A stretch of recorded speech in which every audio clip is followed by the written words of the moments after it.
Good morning, student. Today I am going to teach class 7 Geography Chapter 8 Human Environment, Settlements, Transport and Communication.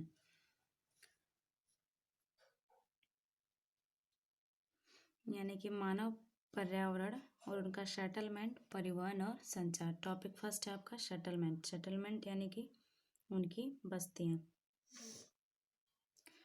The cluster of different houses in which people lives are called settlement. यानी कि विभिन्न घरों के समूह जिनमें लोग रहते हैं बस्ती कहलाते हैं। पॉइंट फर्स्ट है, settlements are the organised unit of a number of people who make a living out of their surrounding environment. यानी कि बस्तियां कई लोगों की संगठित इकाइयां हैं जो अपने आसपास के वातावरण में जीवन यापन करती हैं। सेकेंड है, a settlement can be temporary और परमानेंट। यानी कि जो सेटलमेंट होता है वो एक अस्थायी और अस्थायी दोनों रूपों में हो सकता है। टेम्पोररी एंड परमानेंट सेटलमेंट यानी कि अस्थायी और अस्थायी बस्तियाँ। नंबर फर्स्ट है, in a temporary settlement people live in a short time. यानी कि एक अस्थायी बस्तियों में लोग थोड़े समय के लिए रहते हैं। They move from one place to another specially in search of food.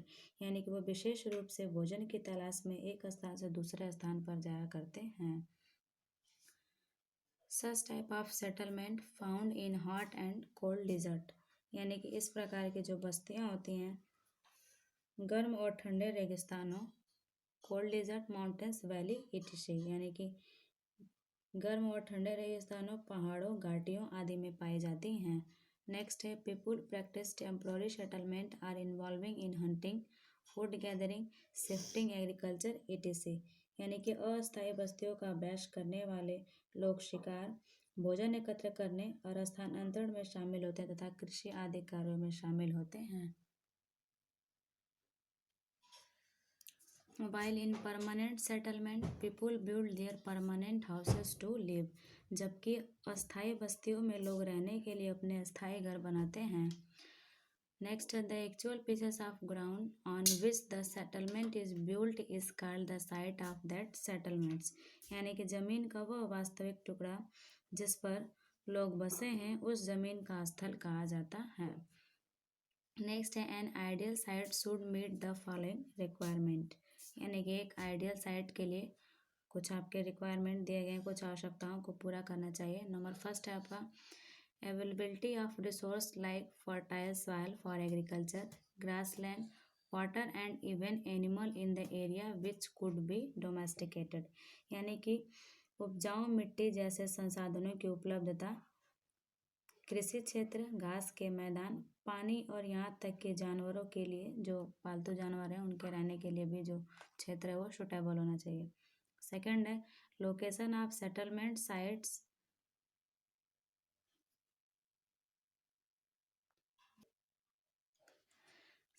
accessible by modes of transport, roads, animal और river transport like boats और sea roads। यानी कि परिवहन, सड़क परिवहन, पशु या नदी परिवहन जैसे नावों या समुद्री मार्गों के माध्यम से सुलभ निपटान स्थलों का स्थान। Next, open space with in the landscape, for example at the periphery of forest. यानी कि परिदृश्य के भीतर खुली जगह, उदाहरण के लिए जंगलों की परिधि में। For this reason one can find some people still living in forest.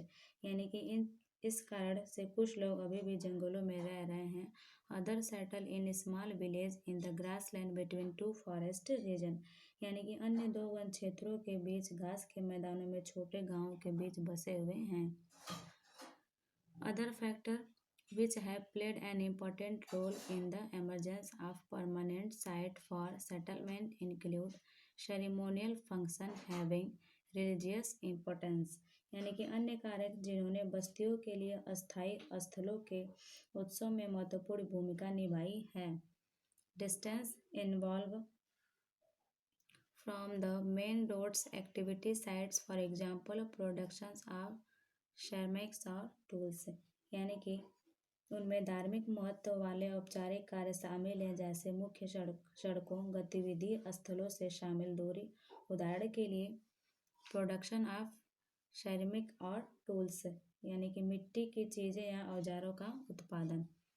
Next topic है रूरल्स एंड अर्बन सेटलमेंट्स, यानी कि ग्रामीण और शहरी बस्तियाँ। अ सेटलमेंट में कंसिस्ट ऑफ फ्यू हाउसेस और a large number of houses, यानी कि जो एक सेटलमेंट्स होता है उसमें हमारे कुछ घर हो सकते हैं या फिर बहुत सारे घरों की संख्या हो सकती है। दे में आल्सो बिलोंग टू विलेज और सिटी, यानी कि वे किसी गांव या शहर से जुड़े होते हैं।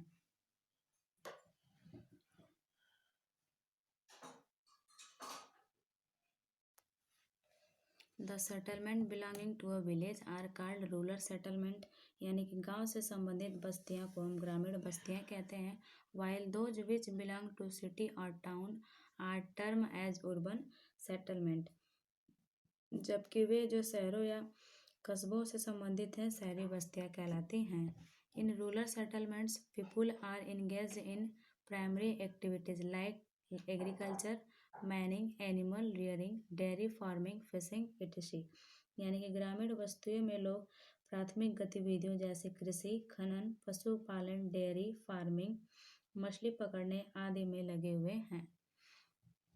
While in urban settlement, trade, transport, industrial production, defense, administration, cultural, recreation etc, यानी कि जबकि शहरी बस्तियों में व्यापार, परिवहन, औद्योगिक उत्पादन, रक्षा, प्रशासन, सांस्कृतिक मनोरंजन आदि are the main activity perform by the people, यानी कि आदि ये लोगों द्वारा की जाने वाली प्रमुख गतिविधियां हैं। This activity are also known as secondary and territorial activities, यानी कि इन गतिविधियों को माध्यमिक और तृतीयक गतिविधियों के रूप में जाना जाता है। Both the rural and urban settlement are interdepends, यानी कि ग्रामीण और शहरी दोनों क्षेत्रों की जो बस्तियां होती हैं एक दूसरे पर इंटरडिपेंस होती हैं।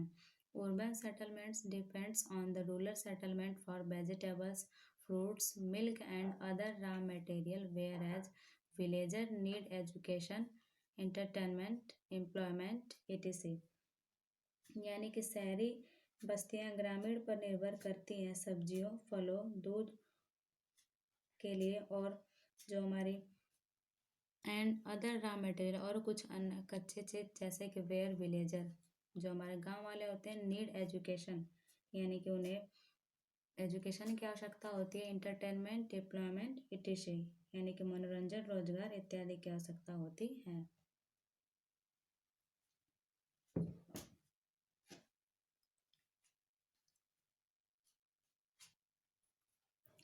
डिस्पर्स एंड कॉम्पैक्ट सेटलमेंट, बिखरी हुई और सघन बस्तियां। Settlements can also be divided into disperse settlement and compact settlement, यानी कि वस्तुओं को भी बिखरी हुई वस्तुओं और सघन वस्तुओं में विभाजित किया जा सकता है। नंबर फर्स्ट है disperse settlement are mainly found in the highland, desert and farmland, यानी कि बिखरी हुई बस्तियां मुख्य रूप से ऊंचे इलाकों, रेगिस्तानों और खेतों में पाई जाती हैं।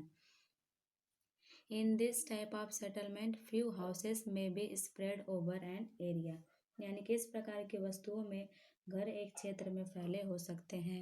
This settlement deals with simple and quiet lifestyle, यानी कि इस सेटलमेंट में सरल और शांत जीवन शैली होती है या फिर उनकी जो जीवन शैली होती है सरल और शांत स्वभाव से संबंधित होती है। Compact or nucleated settlements are mainly found in the urban area and river valley are associated with their type of settlements, यानी कि सघन या केंद्रीकृत बस्तियां मुख्य रूप से शहरी क्षेत्रों में पाई जाती हैं और नदी घाटियां वहाँ के प्रकार के वस्तुओं से जुड़ी हुई होती हैं। नंबर फर्स्ट है in this type of settlement the houses are built close to each other around the nucleus, यानी कि इस प्रकार की बस्तियों में घर एक दूसरे के पास एक केंद्र के आसपास बने होते हैं। सेकेंड है such type of settlement have great facility like school, college, market, temple etc, इस प्रकार की बस्तियों में स्कूल, कॉलेज, बाजार, मंदिर आदि जैसी महान सुविधाएं उपलब्ध होती हैं।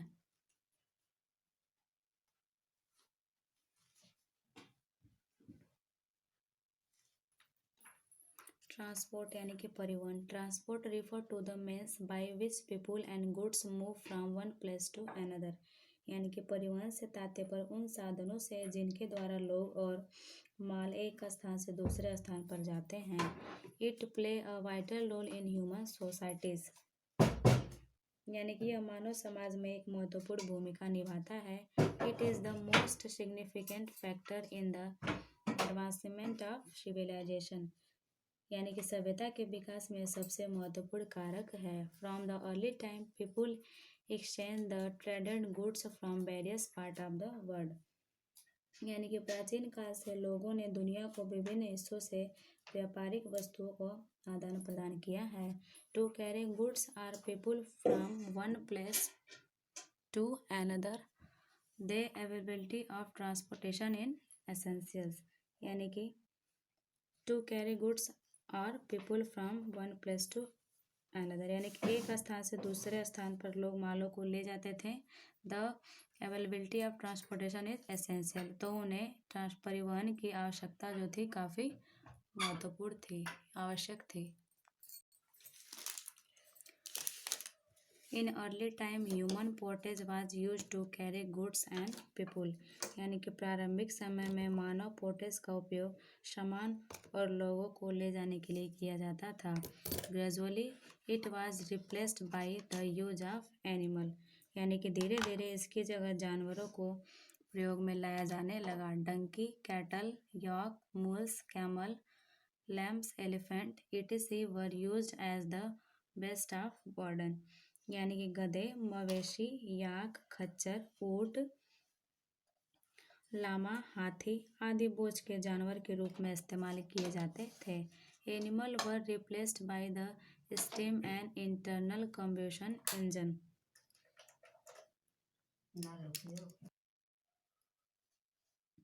जानवरों को भाप और आंतरिक दहन इंजन द्वारा प्रस्थापित किया जाता था। Despite the development of this newer mechanised form of transport, older methods like human portage and animal are still in use in many parts of the world, especially where the geographical and economical conditions prohibited the use of mechanized vehicles,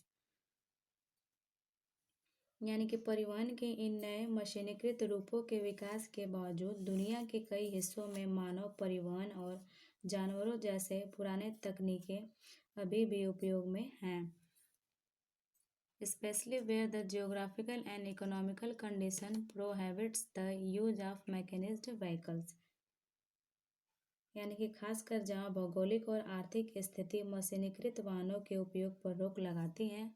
for example, उदाहरण के लिए in tropical forest and high mountain area human and animal portage are still the only way of transferring goods and services, यानी कि उष्णकटिबंधीय जंगलों और ऊंचे पहाड़ी क्षेत्रों में मानव और पशु परिवहन अभी भी माल को स्थानांतरित करने का एकमात्र तरीका है।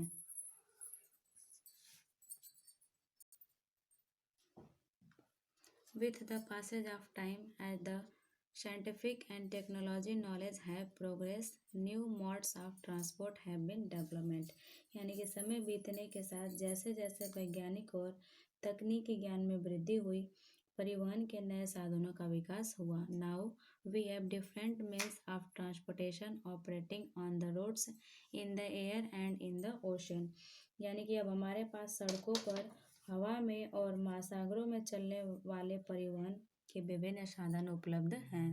Thank you.